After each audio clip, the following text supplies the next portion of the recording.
balobi Maman Marthe nde. Maman Marthe nde. Balobi shop Africa Union.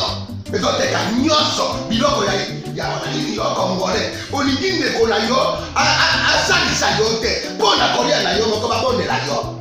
Mpona nzoto na yo baboya elengi. Mpo babondela yo. Balobi bio Africa Union. Ezoteka. Tutakola na basinois. Sino kolia pa ya sino kolia nini. Ndeko na yo ezoteka. Azoteka biloko ya mboka. Ya fresh. Bio na bio.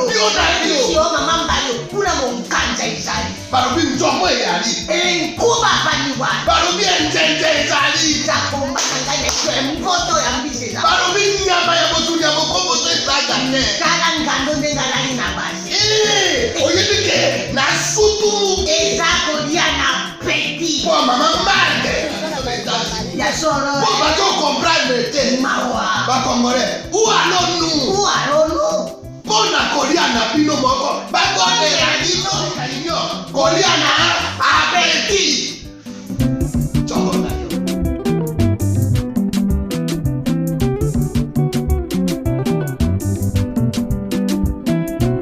Mesdames et messieurs, bienvenue, merci de suivre Face à Face. L'actualité, c'est vrai, on n'en parle pas aujourd'hui dans cette émission, mais je vous invite plutôt à faire des réflexions sur notre devenir. Est-ce que le pays est aussi riche qu'on le croit? Est-ce qu'on n'a pas surestimé finalement ce pays pour ce qui justifiera certainement le divorce entre le potentiel et les vécus? Et je reçois aujourd'hui Monsieur Léon Gaston Moulaba, avec qui on va discuter sur, cette fois-ci, vous avez suivi certainement, la fois passée on a parlé de la route, ou des routes, maintenant nous parlons de l'agro-pastoral. C'est quoi sa compréhension sur l'agro-pastoral et c'est quoi son importance pour le développement de notre pays qui, je veux le dire, traîne et souffre? Monsieur Léon, comment allez-vous? Très bien, vous? Bien, je ne me plains pas. On a beaucoup parlé de vous la semaine passée. Tout le monde voulait savoir effectivement pourquoi des gens comme vous, vous ne participez pas à la gestion quotidienne ou à la réflexion du pays. De toute façon, nous avons participé pendant la période. Moi, j'ai fait 51 ans d'ingénierat au Congo. 51 ans. 51 ans d'ingénierat. Et vous avez participé à la création de plusieurs villes, on va dire. J'ai participé à toutes les étapes de l'histoire de notre pays. Ok. En tant que jeune, j'ai participé avec du temps du Congo belge, comment les Belges se sont comportés pour améliorer notre pays. Mais c'est quoi la vraie différence entre la gestion de Belges et la gestion de Congolais? La gestion de Belges, c'était une gestion que je peux qualifier de une gestion normale, c'est-à-dire respectant toutes les règles. Et les Belges, à cette époque-là, voulaient en quelque sorte augmenter la production, c'est-à-dire c'était faire du Congo un grand pays industriel en Afrique, en Afrique noire. D'ailleurs, ils ont réussi. En 1959, nous étions, en dehors de l'Afrique du Sud, nous étions le pays le plus industrialisé. Nous avions le même pays, même standard de vie que le Canada et même la Corée du Sud. Et la gestion du Congolais? La gestion du Congolais, il faut étaler ça en 4 étapes. Okay. La première étape, nous pouvons dire chapeau bas aux politiciens de la Première République. Malgré qu'ils sont quand même, ils ont eu leur part négative, ce sont eux qui ont en quelque sorte poussé les Congolais à des rébellions, tout ça. Mais d'une façon générale, ce sont eux qui ont compris qu'ils n'étaient pas tellement formés et il fallait normalement propulser leurs enfants. Ce sont eux qui ont créé toutes les grandes écoles que vous avez et même les universités actuelles. C'est grâce à nos pères de la Première République. La Première République, c'est Lumumba, c'est Kasavubu? Bon, Lumumba, c'est selon la conquête de l'indépendance. Parce qu'on ne lui a pas donné le temps de passer à dématérialiser sa politique. Tandis que les autres, Kasavubu joue avec les autres, surtout à Doula, ils ont beaucoup travaillé avec l'UNESCO pour créer des écoles telles que l'INBTP, telles que l'UPEN, telles que l'ISTA, tout ça, l'ISP, ça c'est l'émanation de la Première République. Alors, mais pourquoi on classe Cyril Adoula comme l'un des meilleurs gestionnaires de notre pays? Est-ce que vous êtes d'accord avec cette assertion? Je suis d'accord parce que tout fonctionnait normalement à l'époque d'Adoula. C'était un monsieur. Il avait quelle formation, lui? Je ne connais pas. Je D'accord. connais pas. Plus âgé quand même, à ce moment-là. Il était déjà très âgé ou est-ce qu'il a étudié en Europe? Il a étudié ici au Congo? Je ne saurais pas vous dire là où il a étudié, Ok. parce qu'à ce moment-là, j'étais étudiant quand il lui dirigeait. Mais tout ce que vous savez, c'était un monsieur C'était un monsieur. respectable. Avec tout c'était monsieur. Oui. Parce que j'ai rencontré même le président Kazavoubou, je l'ai rencontré dans sa VOE. Donc ils étaient humbles. Tout président qu'il était, mais vous l'avez rencontré. Oui, je l'ai rencontré au niveau des grands séminaires de Kintambola. Oui. Oui, oui. Et Adoula, vous l'avez rencontré aussi? Adoula, plusieurs fois. C'était un Plusieurs homme fois. équilibré quand vous discutiez avec lui? Il était équilibré comme Joseph Filéo. D'accord. Oui, oui. Alors, ce sont eux qui ont finalement donné naissance, sinon... Ils ont pensé à la jeunesse. Ils ont pensé, voilà. Aujourd'hui, si nous avons plusieurs universités, parce qu'à l'accession du pays à l'indépendance, il y avait peut-être 4 ou 5 universitaires. Et d'autres qui étaient appelés à gérer au niveau lors du premier coup d'État du président Mobutu. Donc, Tshisekedi, Liaou et tout ça, ils étaient encore aux études. Et alors, la deuxième étape, c'est laquelle? La deuxième étape, c'est Mobutu, pendant 32 ans. La deuxième étape, je peux dire qu'elle était positive, en grande partie, et négative à partir de la zaïrianisation. C'est la zaïrianisation qui a fait chuter toutes les bonnes intentions que Mobutu avait. Pourtant, c'est lui-même le penseur de la zaïrianisation. Oui, il est le penseur, conseillé. il a mal appliqué, c'est l'application. Parce que nous, il y a la précipitation. Dès que, normalement, c'est une zaïrianisation. Vous savez, les Congos, sur le plan agro-pastoral, les colonats étaient tenus par plusieurs ressortissants européens, dont la grande majorité, c'était des Portugais et des Grecs. Hein? Ces gens-là avaient des magasins. Et quand on a décidé la zaïrianisation dans les années 70, c'est-à-dire 71, 73, on a décidé la zaïrianisation et qu'il fallait redonner aux Congolais. Mais comme d'habitude, on redonne aux gens qui sont au Parlement. Et ces gens-là, la plupart n'étaient pas préparés pour faire le commerce. Qu'est-ce qu'ils ont fait? Et les étalages se sont vidés. Ils ont joui, mais ils n'ont pas Ils n'ont pas créé. Ils ont vidé les étalages et ils n'ont pas su. Ils n'avaient aucune notion de commerce. Et nous sommes arrivés à cette situation. Mais le côté positif du président Mobutu est qu'il a combattu le tribalisme, qui était l'ennemi du pays à l'accession du pays à l'indépendance. Mais il n'a pas construit les routes non plus. Est-ce qu'il en a construit? Il a construit. Ok, beaucoup. Mobutu a construit les 1600 km de routes bitumées.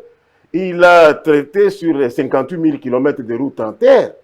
Il a accordé à l'Office des routes 5 millions de dollars par mois. Et ça pendant 15 ans.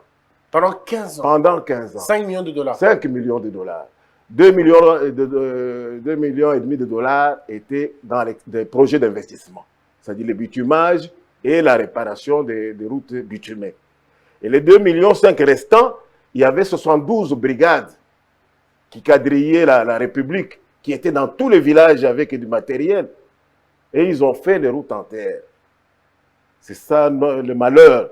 Parce qu'ici, à cette époque-là, on avait songé à moderniser les routes avec les mêmes brigades. Aujourd'hui, on parlerait notre langage. Est-ce que la route, elle est aussi importante pour le développement d'un pays à ce point? Mais vous plantez, par exemple maintenant, si on met les gens au travail, nous avons dit que nous allons essayer de capitaliser de manière que chaque famille devient le fermier, devient l'entreprise.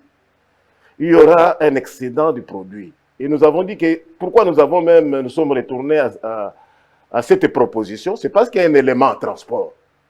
Transport de ce que vous avez cultivé et vous devez connaître le point focal, là où les points de chute, là où on va vous décharger des produits que vous avez récoltés. Et ces produits que vous avez entreposés dans un entrepôt d'une coopérative. Il faut prendre aussi les mêmes produits, les évacuer maintenant vers les incubateurs de transformation. Et l'évacuation se fait toujours, c'est-à-dire les traits d'union commun du mode de transport multimodal de ces pays, que ce soit la voie d'eau, que ce soit la voie ferrée, c'est toujours la route. Pour aller atteindre une gare, il faut parcourir une portion de route. Pour aller vers les ports d'eau, il faut parcourir une portion de route. Donc, à tous les points d'évacuation, la route est présente. Alors, même ce que vous dites que Mobutu a fait quand même bien de choses, nous étions à la deuxième étape. La troisième étape, c'est laquelle? La troisième étape, c'est qu'il a créé la nation congolaise. La nation congolaise aujourd'hui, c'est un état d'esprit. La preuve est que nos enfants, nous, les générations qui viennent, n'ont pas une origine bien claire. Ils sont congolais. Ils se sont mariés partout. À notre époque, là, c'était difficile qu'un type de Moulouba aille se marier dans une famille de Bandundu ou bien ailleurs. Ça ne se faisait pas. Ah bon? Dès que vous arrivez, vous êtes déjà... Il y a un veto, soit d'un oncle ou bien de quoi. Maintenant, il n'y a plus de veto. Hein? Et le président Mobutu avait mis des gouverneurs non originaires de chaque province. C'est ce qui a fait marcher. Et à tous les États, y compris la territoriale, c'est la territoriale qui n'était pas originaire de la province. Et les gens ont travaillé. Ils ont bien travaillé. Ils ont bien travaillé dans les années 70. Et après la lazarianisation, il y a eu des déclins avec l'introduction de la danse, qu'on appelait, entre guillemets, Sakayonsa.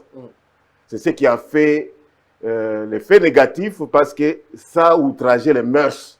Parce que le mœurs, c'était en quelque sorte un élément de socle qui donnait de la valeur. L'antivaleur est arrivé avec les Sakayonsa. Et les Sakayonsa, c'était quoi exactement? Donc, c'était l'idolâtrie vers le président Mobutu. Il fallait le danser, il fallait le chanter. Il fallait le chanter. Et puis, nos amis Balobakat aujourd'hui, qui sont les amis de ceux qui veulent à tout prix transporter les drapeaux de Katanga Mikuba là-bas. Hein? Mais ce sont eux qui lui ont offert sur les plateaux d'or les Diarello. Les Diarello, c'est une chanson de Balobakat. Ah bon? Oui. Mais ça, on ne le savait pas. Moi, ça vient de Balobakat. Ça dit Diarello, Toubanzila. Ça se faisait d'abord vers les créateurs ou bien vers les Moulopoué. Ils avaient des Moulopoué là-bas comme les Kassongo Nyembo, hein, et les Kabongo. Et tout ça, ils chantaient pour leur chef. Alors, le président Mobutu a focalisé tout ça vers lui. Non, c'était plus Kabongo, ni Moulopoué, c'était ça l'a dérouté. Mais non, Diarello... Ça l'a dérouté, et puis bon. Alors, c'est vrai qu'on va peut-être rester là dans l'histoire, mais parlons agro-pastoral, parce que je crois que c'est quand même assez important. Lorsque nous regardons, par exemple, le pays comme le Rwanda se réclame être fort en patates douces, le Sénégal, avec l'arachide, qu'est-ce que nous pouvons réclamer? Nous pouvons revendiquer quoi exactement? Chez nous, on revendique quoi? Nous avons à peu près, nous avons les céréales, en céréales, nous avons le maïs, nous avons le riz.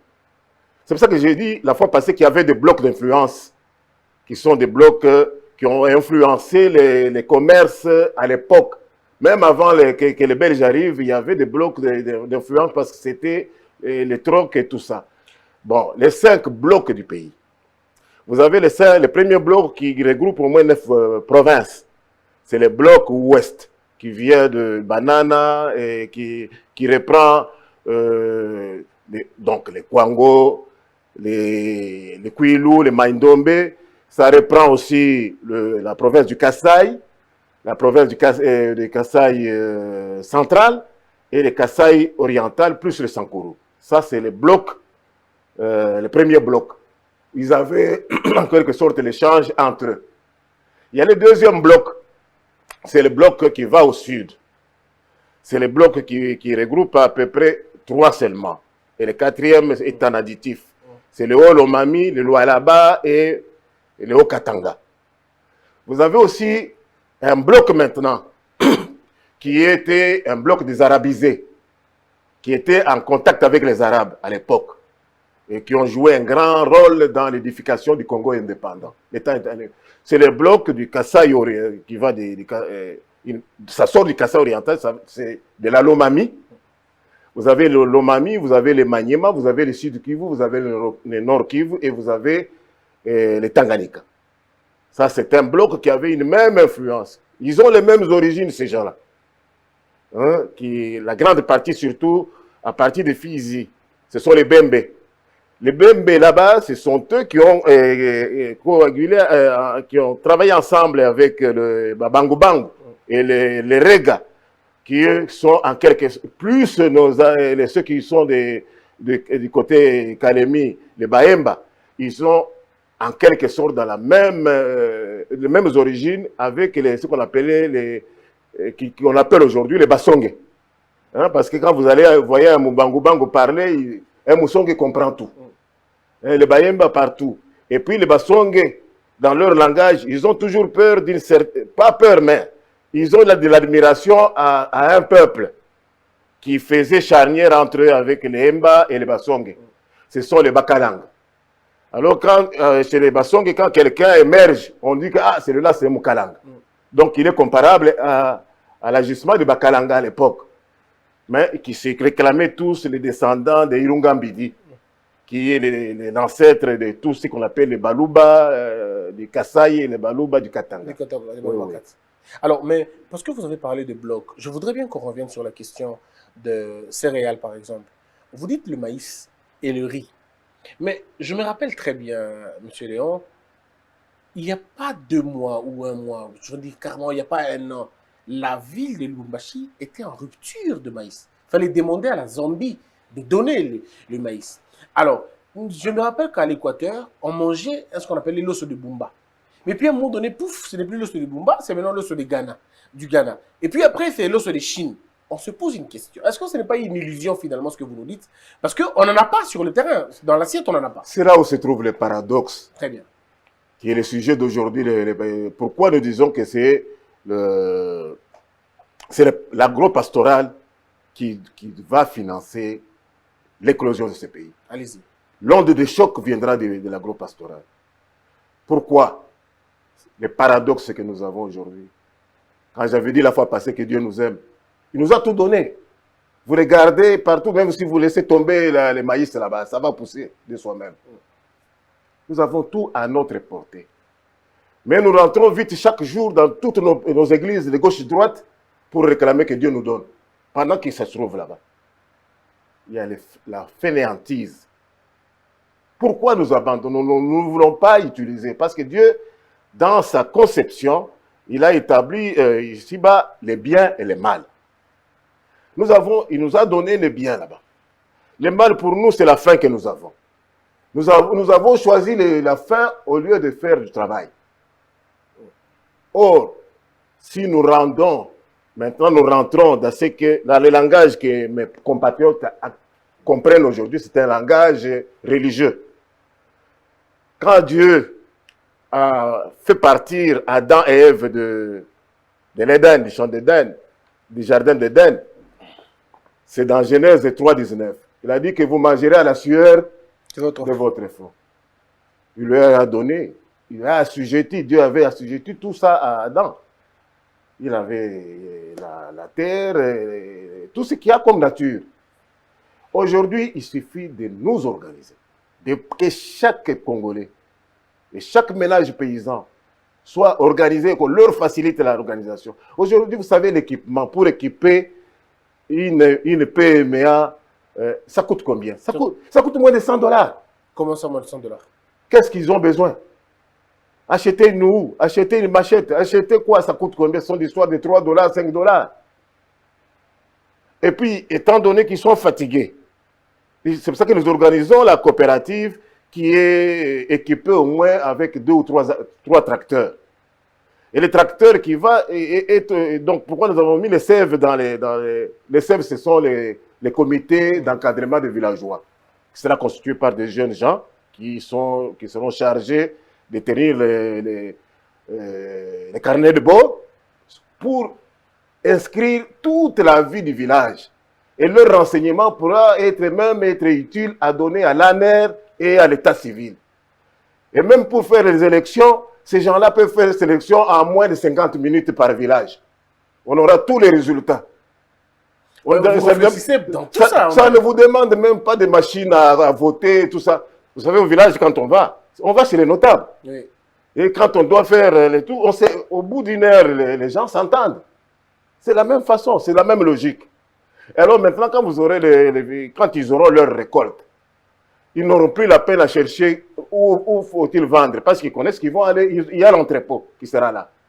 Et dès qu'il y a l'entrepôt, et dès qu'on les paye, il y aura un phénomène dans les villages qu'on appelle la thésaurisation, parce qu'ils ont l'habitude de mettre l'argent soit sous les matelas, soit quoi là.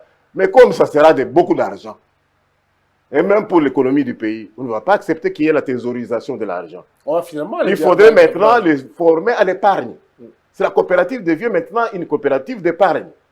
Et quand on épargne, la coopérative n'est pas là pour garder l'argent. Il faut que l'argent tourne. La coopérative investit dans autre chose. Alors, nous aurons maintenant les jeunes gens qui sont innovateurs, qui vont maintenant essayer, parce que la coopérative aura quelques cultures ciblées, hein, comme les Belges avaient fait. Parce que vous savez, quand vous organisez quelque chose, cette idée vient de quoi? Quand vous prenez, toujours, je rentre à la Bible, hein, Jérémie 6 et 16. Il dit, quand vous avancez, que vous voyez que ça ne va pas, il faut rentrer un peu dans l'avenir, voir comment les autres ont réussi dans le passé. Oui. Comment les Belges ont réussi avec 39 millions de francs belges à ériger, à faire de ce pays très grand. Alors quand vous faites dans les rétroviseurs, vous trouvez la solution. Mais justement, comment on va organiser ça? Parce que je prends un exemple. Parce que la question que je vous ai posée, vous n'avez pas répondu. Vous avez dit, vous êtes allé en profondeur, mais je voudrais que vous puissiez nous expliquer. Qu'est-ce qui se passe que, si vous dites que nous avons un potentiel de maïs important, mais qu'est-ce qui fait que nous sommes dépendants de la Zambie? Si nous avons le riz chez nous, qu'est-ce qui fait que le riz vient de la Chine et le riz vient du Ghana, et le riz qui vient de la Chine est moins coûteux, mais il est beaucoup plus propre que le riz qui vient de Bumba ou de Bempumba? Nous sommes désorganisés. Okay. Du temps belge, nous avons ce qu'on appelle les bassins du maïs. Les bassins du maïs reprennent à peu près les 2/3 du pays. Ah, c'est bon? Oui. Vous avez un bassin, le pic, ça se trouve autour de Nyunzu, Congolo, où il y avait le projet Nord Chaba. Il y a un autre pic qui se trouve tout autour de Kikwit et Idiofa, sur la route de Bagata, où il y avait aussi le projet américain, USAID à l'époque. Nous avons un pic qui se trouve à l'équateur, à Guémena. Donc toute la partie qui longe la République centrafricaine, sur des Zongo à Bili, qui vient sortir à Bosso-Sama avant d'arriver à Karawa. Vous avez tout ça, c'est les bassins de maïs.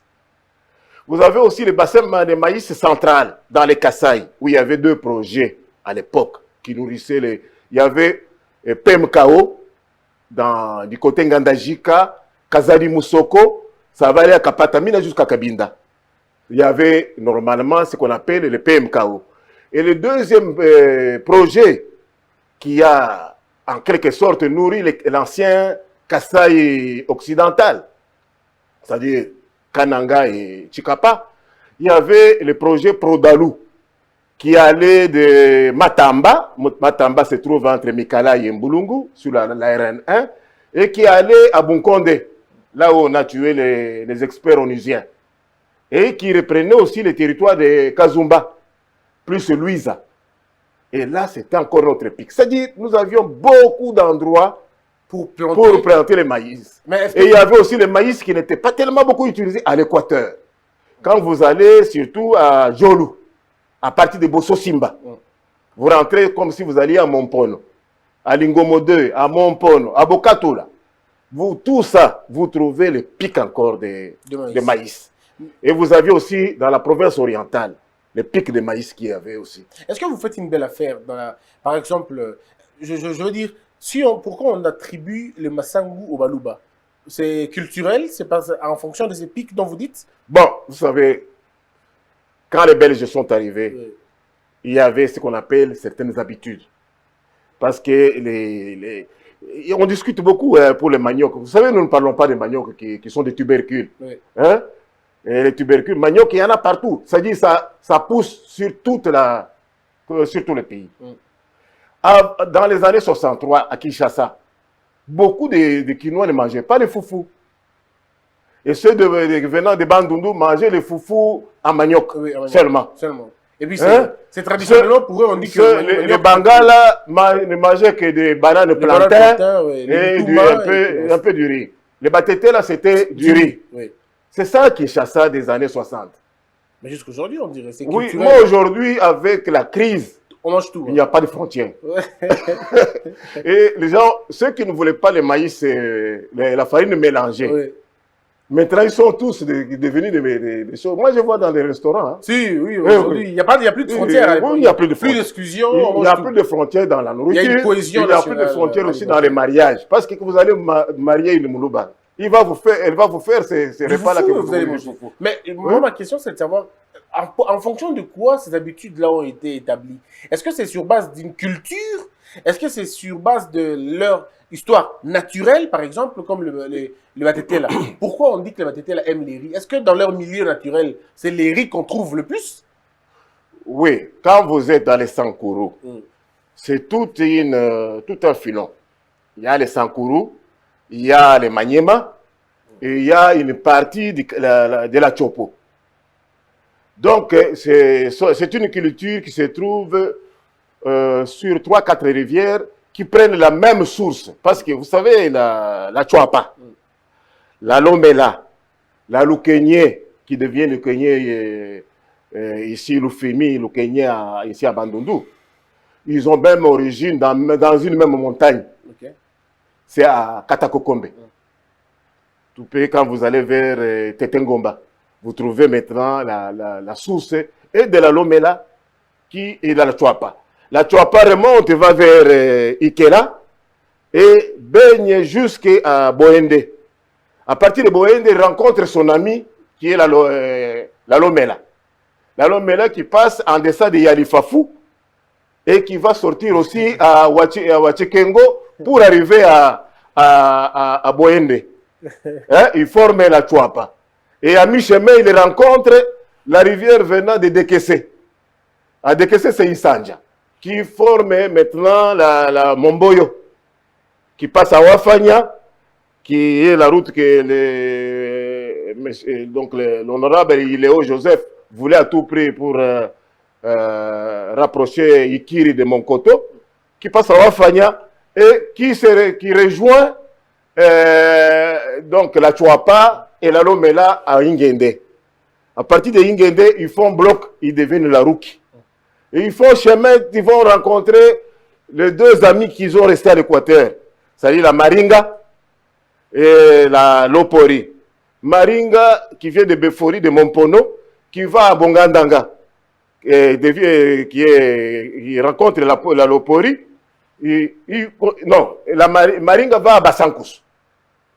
Il va là-bas, et puis la Lopori aussi qui vient, qui passe par Bongandanga. Il arrive aussi à Basankous, en passant par Yokokora. Ils passent par Yokokora, ils arrivent à Basankous. En pleine ville de Basankous, ils forment la Lolonga. C'est la Lolonga maintenant qui va au fleuve Congo. Et le tout sort maintenant à Bamania là-bas.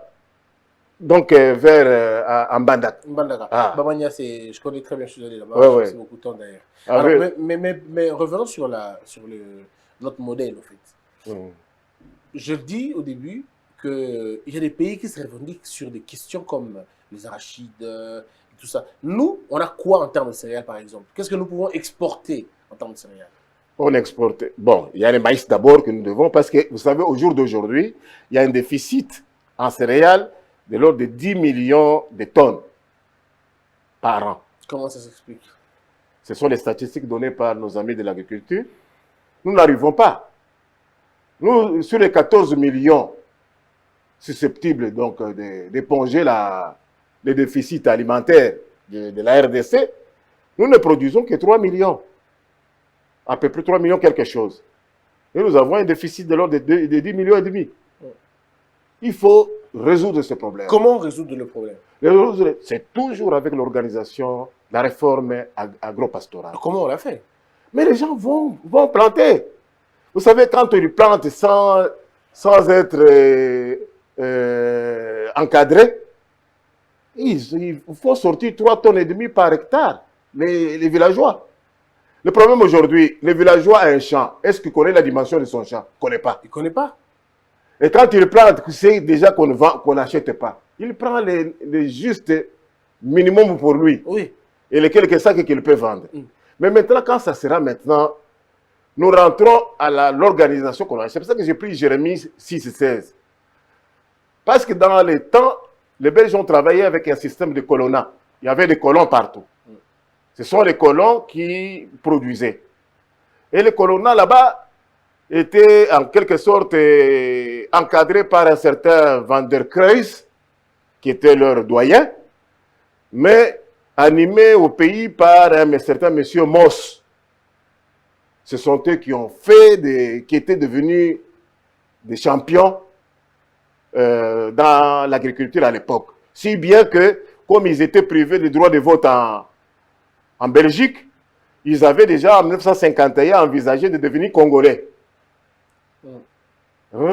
Et ils avaient même dit qu'ils occuperaient un espace dans la partie tempérée qui se trouve après Bunya.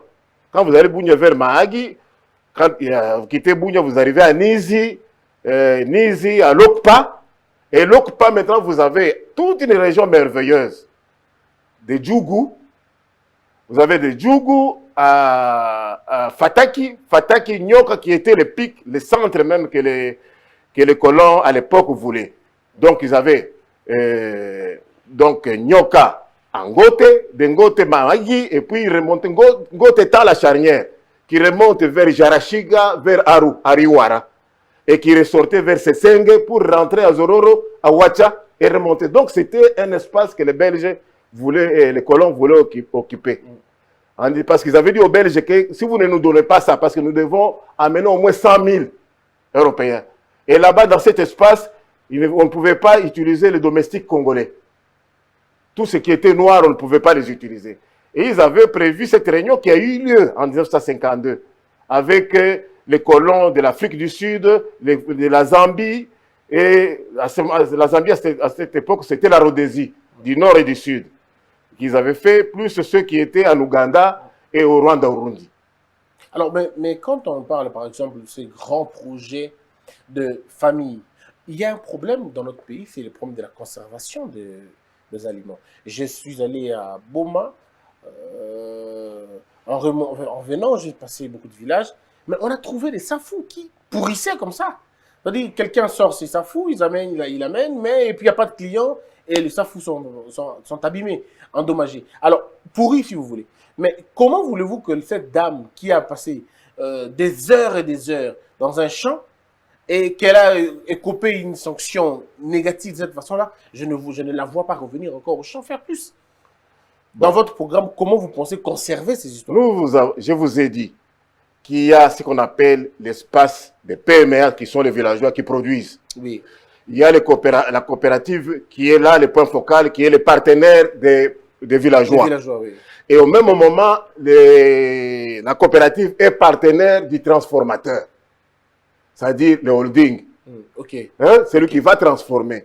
Quand on transforme, et on prend des dispositions pour la conservation. Ah, d'accord, très bien. Et en dehors de ça, autour des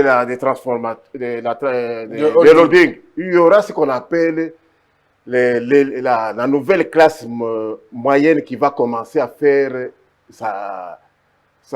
qui va manifester sa présence. Parce que tout le travail, par exemple, quand la coopérative deviendra maintenant une coopérative d'épargne, il y aura des projets de développement communautaire. Vous savez, aujourd'hui, quand vous quittez une ville, la première case que vous trouvez, c'est une case fatiguée. Oui, très fatiguée. Une là-bas qui fait comme ça. Nous, des 60 ans des choses, nous ne pensons qu'au vote. Quand on a voté en 2000, on songe déjà en 2005. Toute la discussion ici, quand vous suivez même la radio, télévision, on ne vous parle que des votes de 2023. On ne vous parle pas de ce que nous devons faire pour freiner la situation et donner la réponse au paradoxe. Pourquoi un pays potentiellement riche Qui vit dans la pauvreté. avec une misère indescriptible. Ce n'est pas possible. Oui, mais comme C'est un péché. Vous nous expliquez, moi je dirais même un blasphème. On Oui. blasphème quand on est pauvre à ce niveau. Mais si vous prenez par exemple, prenez votre véhicule aujourd'hui, faites un tour vers Mwanda. Vous allez voir qu'il y a des espaces à perte de vue, mais pas des plantations, pas de fermes, rien du tout. Mais alors le développement que vous voulez avoir, vous l'aurez où? Ce que nous allons faire maintenant, c'est qu'il faut qu'on passe, que les gouvernements nous donnent cette occasion de mettre en place le système qui va déboucher sur l'appropriation du terrain, des espaces et la réforme agropastorale. Pas quand on dit l'agropastorale, il y a la partie agriculture, il y a la partie pêche, il y a la partie élevage. Oui.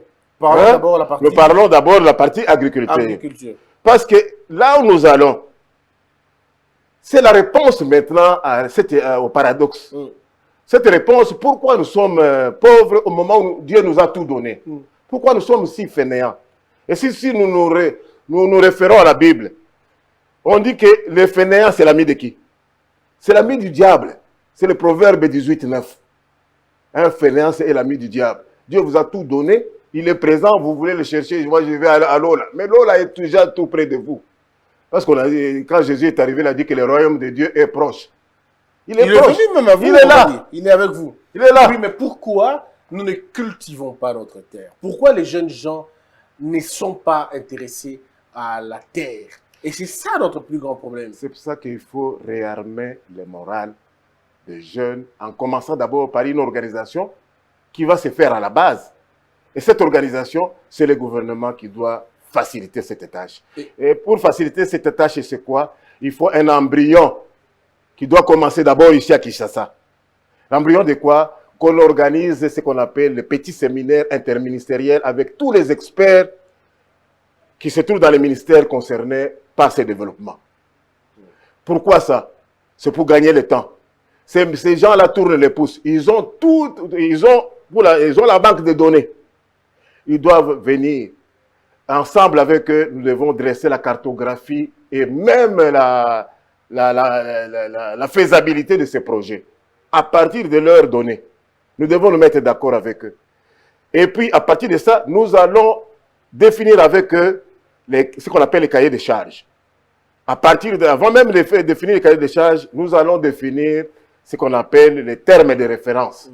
Nous allons nous mettre d'accord d'abord sur tous les termes de référence, sur la façon, l'applicabilité et la mise en train de ces programmes.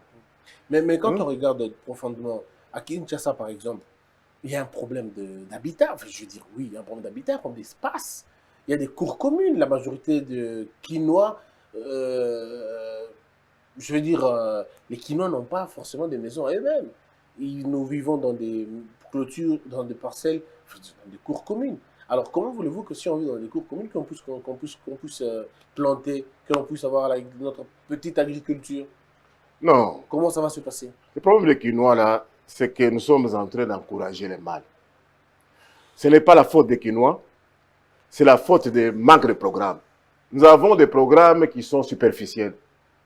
Et nous avons eu beaucoup de financements, qui sont ce qu'on appelle les financements à fonds perdus. Dès que les projets terminent, le type s'en va, là où il arrive, 6 mois après, il n'y a plus de traces du projet.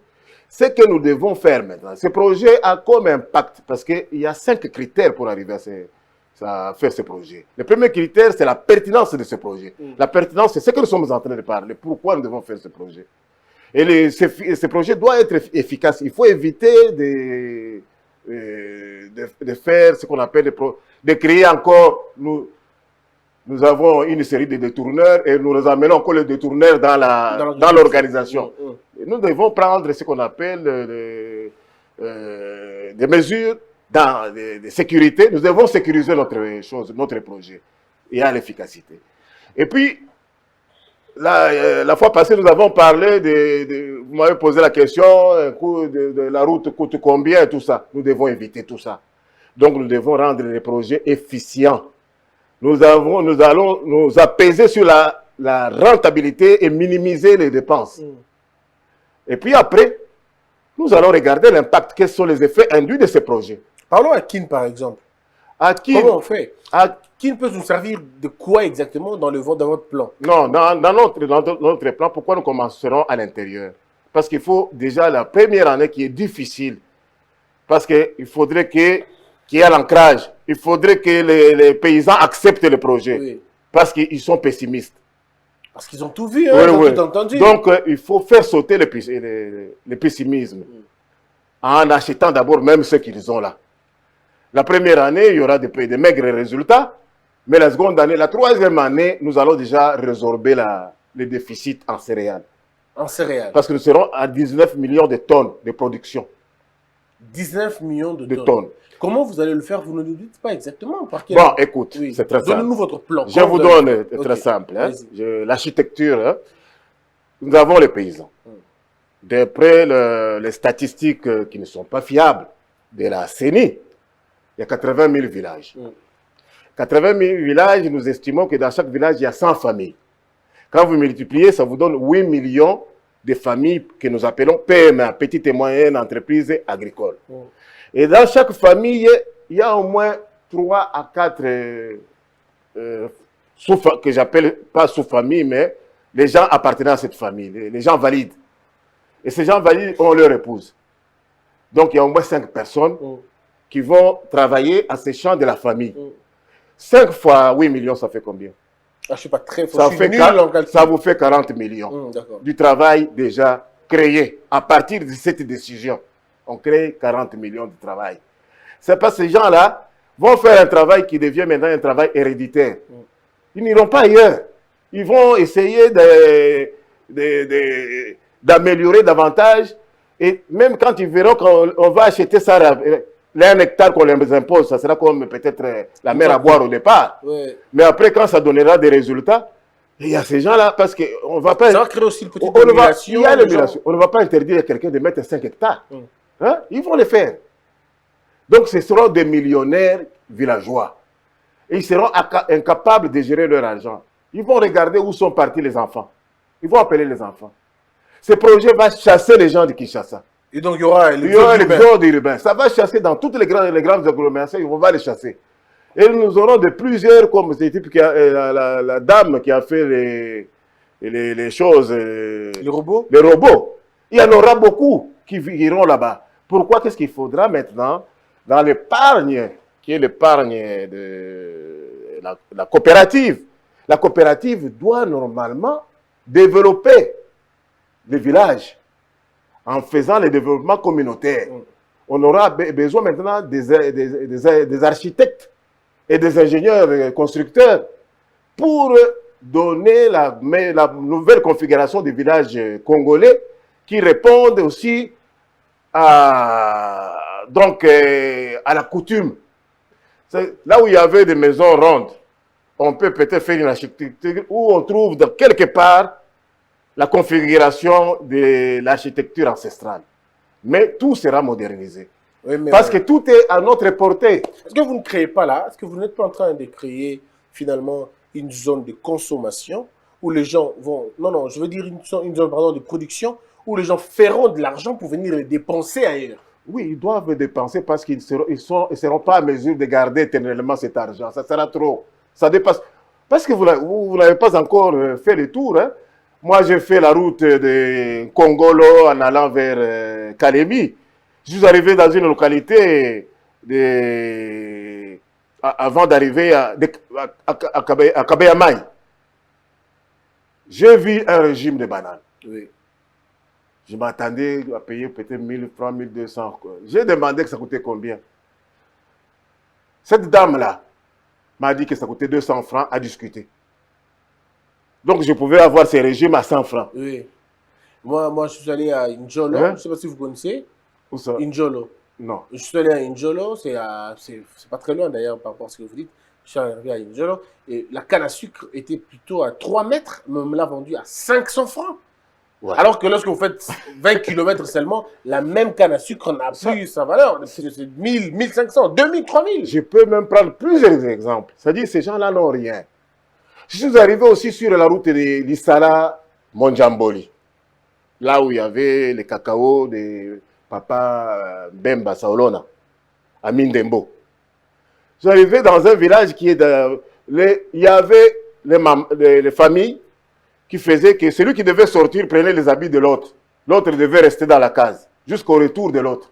Donc c'était alternativement. Heureusement pour le moment, il y a quand même des friperies partout. Les gens commencent à s'habiller. Oui, mais c'est pas toujours fameux parce que Hein? à Injolo, là où je vous parle, c'est pratiquement la même chose. Hein. Bon, Ils voilà. n'ont toujours pas de vêtements et c'est comme ça. C'est pour ça que quand on parle maintenant du développement, c'est le véritable développement que les ministères du développement rural devraient s'approprier. Parce qu'il y aura de l'argent. Ce n'est même pas l'argent du gouvernement, parce que ces gens-là auront déjà payé le fisc au gouvernement. Est-ce que vous avez été... Et ceux qui restent, ils ont besoin quand même de connaître aussi. Vous savez, les humanitaires, qu'est-ce qu'ils font dans les villages? Quand ils viennent là, ils vont faire les sanitaires. Ils prennent quelques tonnes là pour faire les toilettes. Non. Ils ne peuvent pas ça. Avec ça, maintenant, on va faire des maisons rustiques. Et derrière, il y aura les sanitaires. Et un peu plus, on va un peu civiliser nos bêtes, qui sont les chèvres, les porcs, qui déambulent dans les villages. Il faudrait leur donner une certaine discipline avec un pâturage qui est incorporé. Oui, parce que là, ils sont en divagation, Oui, en conflit même avec notre loi. Oui, avec le loi de heureusement qu'ils reconnaissent leur brebis, mais Oui. quand nous arrivons, nous posons toutes ces questions, et ça appartient à qui? Ils connaissent. Oui, ils connaissent parce qu'ils vivent avec eux. Mais quand vous voyez la façon dont ça divague là-bas, Vous bon, savez pas. alors il y aura une certaine configuration, il y aura l'habitat, quelqu'un comme un seigneur, parce qu'il aura une grande parcelle et tout ça, il y a de l'espace. Et puis entre deux villages, il y aura l'aire des jeux, parce qu'ils doivent jouer un peu au football, faire un peu de basket et tout ça, pour l'émancipation de notre sport, chose, et que vous aurez même des vedettes, donc les léopards auront difficile même à faire un classement. Parce que vous avez toujours des... Donc voilà, l'argent va servir à ça. Est-ce que vous avez pensé, toujours dans la... Parce que quelqu'un disait que agriculture veut dire aussi pharmacie. Est-ce que vous pensez à ça aussi? Parce que quand on regarde le café, il a des vertus thérapeutiques, le cacao a des vertus thérapeutiques, toutes nos plantes, pour la plupart des cas, ont des vertus thérapeutiques. Est-ce que vous avez pensé à ça aussi? Oui, nous avons pensé dans la... Vous savez, il y a ce qu'on appelle... Parce que ici, nous sommes apaisés sur les céréales, nous avons les légumineux, nous avons aussi les tubercules, comme les patates douces, dont le royaume se trouve sur la chaîne de montagne de l'Est. Nous en avons à Lubero, surtout quand vous venez de Kanyabayonga. Vous arrivez à Kaina, précisément Kaina. Kaina, dès que vous arrivez, avant même de parler des pommes de terre, vous trouvez vous trouvez des haricots que vous pouvez même admirer. Oui. Tellement que c'est beau. Très avec beau. Hein? Ça, c'est Kaina. Kaina, c'est la richesse. Et même à Kirumba, vous arrivez à Kirumba, la même chose. Mais quand vous passez maintenant, vous allez dans les montagnes de Timbo. Vous commencez à descendre maintenant vers Ndoluma. Vous voyez un pâturage extraordinaire. Parce que là-bas, c'est comme la Suisse. Quelqu'un qui a été en Suisse, c'est la même chose là-bas. C'est la Suisse d'Afrique. Mais vous trouvez maintenant, vous descendez à Ndoluma et vous arrivez à Lubero. De Ndoluma à Lubero, là-bas, vous trouvez les pommes de terre qui ont la tête d'un bébé. C'est ça la dimension des pommes de terre là-bas. Donc vous n'avez pas des pommes de terre qui les corps. Non, ce sont des pommes de terre vitaminées que nous avons là-bas. Et puis vous avez des vastes champs d'arabica, du café arabica. Hein, comme nous en avons aussi de vastes champs à l'Équateur, aux provinces orientales. Il y a même une route qui est le royaume du café, abandonné aujourd'hui, entre Isiro et Mambasa, en passant par Mungwere.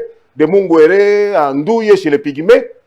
Vous arrivez là-bas, vous arrivez à Mambasa, c'est extraordinaire. Mais comment faire pour ressusciter ces plantes, disons, ces plantations, s'il y en avait avant? Ces plantations existent même à l'état sauvage. Ça coûte combien pour le redressement de Ça coûte la discipline et l'organisation.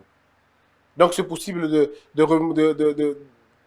recréer les plantations de Boteca. Parce que ces plantations-là, aujourd'hui par exemple, les plantations que je parle des royaumes du café, d'Ndouye, c'était en rétrocession avec la zaïanisation.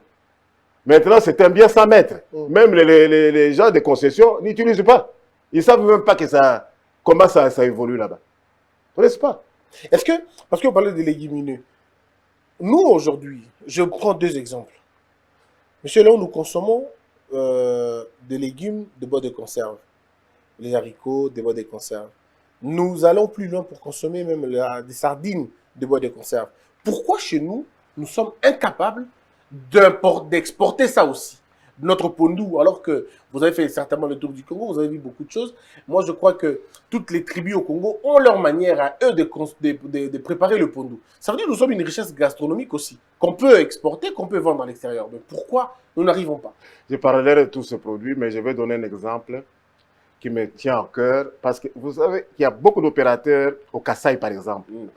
Les gens de Mbujimaï, les gens de Kananga, et même de Chikapa et de Kabinda, ont comme seule direction aller à Lubumbashi pour aller à Kasumbalesa. Vous savez le tour qu'ils font, ils quittent le Kasaï, ils traversent Lubumbashi, là c'est vraiment un transit. Ils vont à la frontière de la Zambie pour aller retrouver le lac Tanganyika en Tanzanie. Et le parcours qu'ils font fait 3000 km en allant, parce qu'ils parcourent à peu près 1200, 1800 km, 1500 km chez nous. Et quand ils arrivent en Zambie, en Ndola, dans Copperbet, ils arrivent en Ndola, ils doivent aller maintenant trouver le seul port de la Zambie sur le lac Tanganyika, au fond de Tanganyika là-bas, à Mpulungu. À partir de Mpulungu, maintenant, ils remontent pour être en face de Kalemi à Kigoma. C'est là où ils achètent les produits et ils rentrent avec les mêmes produits. Ils traversent les postes frontaliers d'Mpulungu, qui est entre la Zambie et la Tanzanie. Et ils se retrouvent encore devant les postes frontaliers de Kasumbalesa pour entrer maintenant à Lubumbashi et remonter sur la route de Kamina, aller maintenant vers Kanyama et se retrouver à Luputa ou bien à Mweneditu pour être en plein Kasaï. Et maintenant, la proposition que nous avons faite dans la dernière émission, j'avais dit de la transafricaine centrale. Or, la transafricaine centrale aujourd'hui, si on l'a fait de Kabinda, heureusement, de Kabinda en allant vers Kalemi, on a 852 km.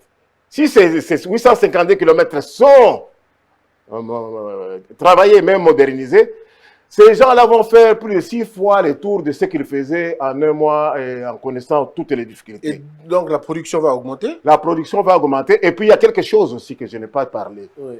Parce que les frettants qu'ils vont chercher à Kigoma, nous avons le lac est commun à la Tanzanie et à la RDC.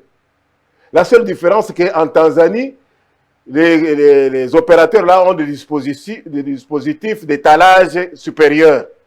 Tandis que chez nous, les étalages, c'est à même le sol et ce n'est pas tellement professionnel.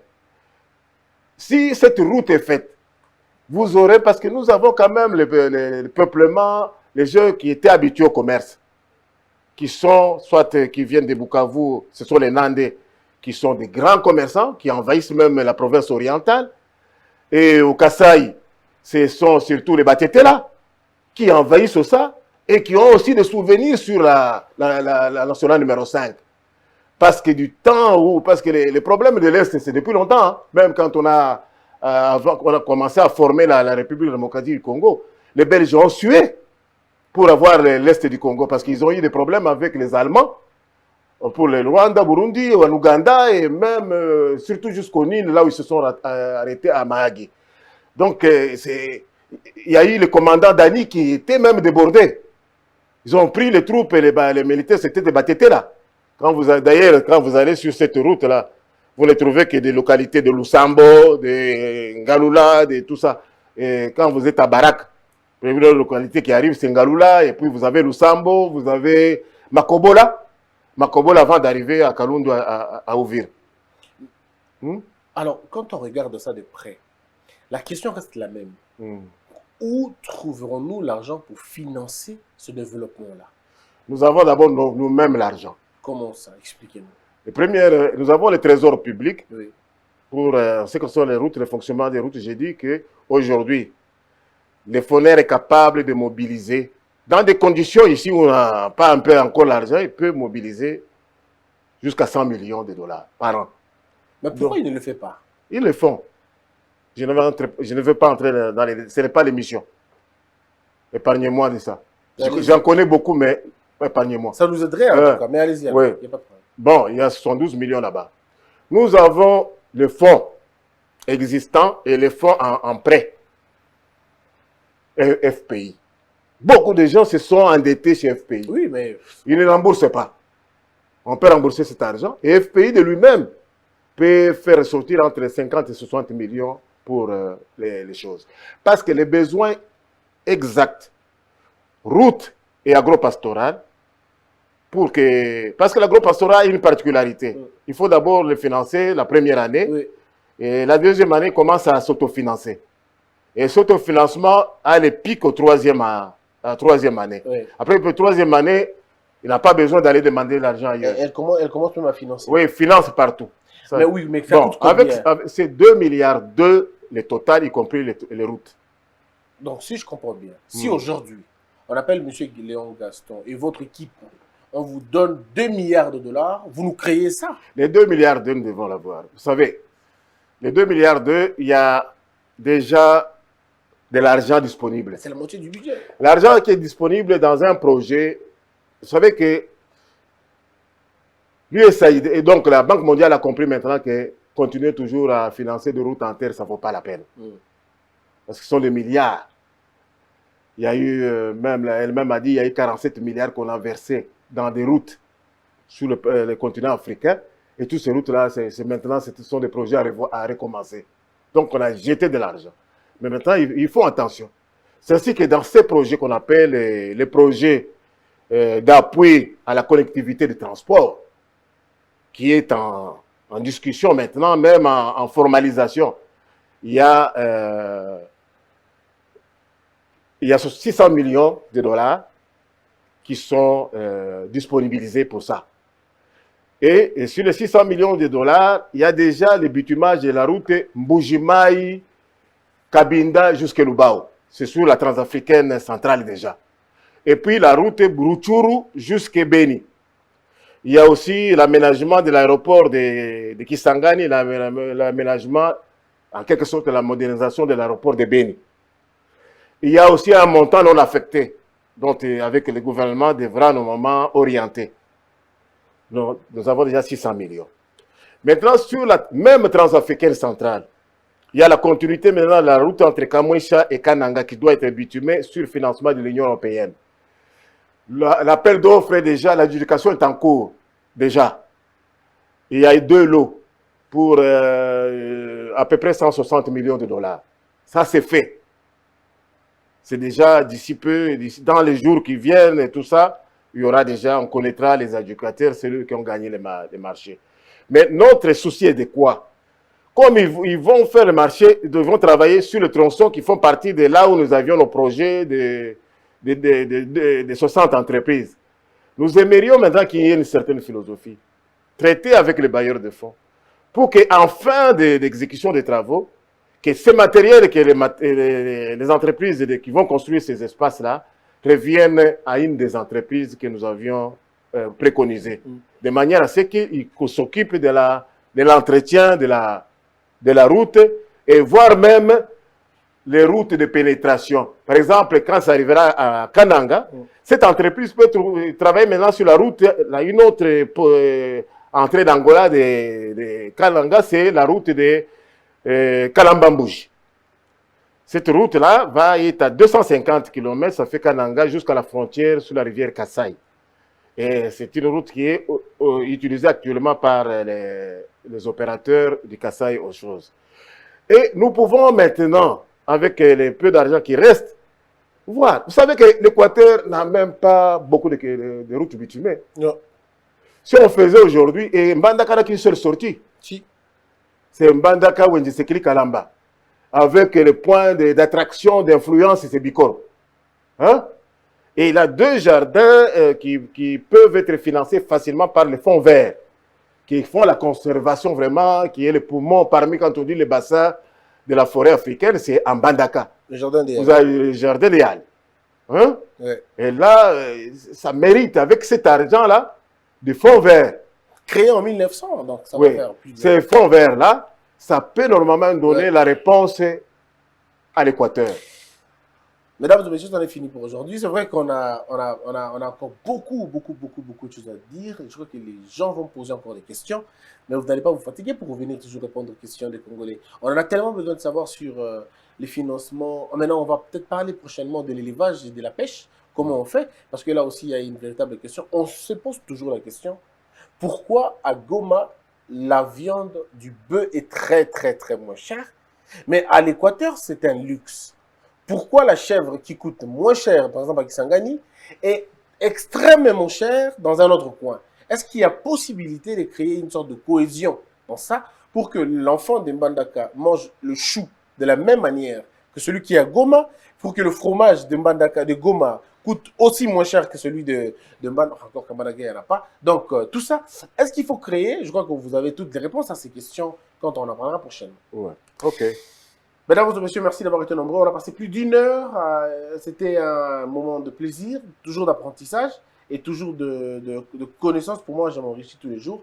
Je vous retrouve avec le même plaisir. Je recevais sur ce plateau l'ingénieur Léon Gaston Moulaba, qui m'a fait l'honneur de répondre à toutes mes questions. Merci d'avoir été nombreux, que la peur quitte nos esprits et que Dieu bénisse les RDC.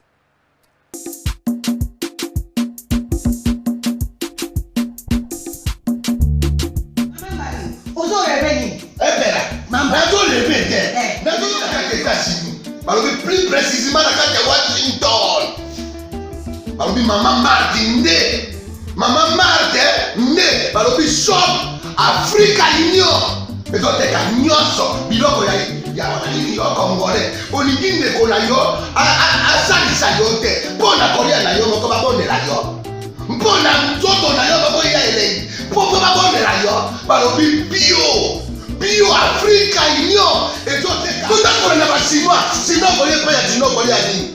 Ndeko na yo noteka, anoteka biloko ya mboka. Ya fresh. Ya bio na bio. Sio mama mbayo kuna monkanja izali. Balobi nzomo eyali. Kuba baniwa. Balobi enjenje ezali. Zakomba kangane kwe mpoto ya mbise za. Balobi nyama ya botu ya bokombo to ezaga ne. Kala ngando ndengalani na basi. Oyebike na sutu. Ezako dia na petit. Po mama mande. Ya soro. Po bato comprendre te. Mawa. Ba Congolais. Où allons-nous? Pona kolia na bino moko. Ba Congolais dino kanyo. Kolia na appétit. Choko na yo.